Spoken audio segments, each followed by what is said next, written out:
So तुमचं जर vision आहे, पालकांनी ठरवलंय किंवा विद्यार्थ्यांनी ठरवलंय एखादी गोष्ट की मला पुढे जाऊन ही पर्टिक्युलर गोष्ट करायची, किंवा लेट्स से ठरवलं पण नसेल, कारण की मुलं इतके लहान असतात, 5वी-6वीतल्या मुलांना आपण विचारतो की तुला मोठं होऊन काय बनायचंय. आज माझी मुलगी 3 वर्षाची, मी तिला विचारते तुला काय बनायचंय.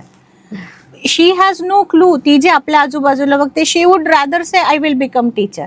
का? She is influence with the teacher at this particular age.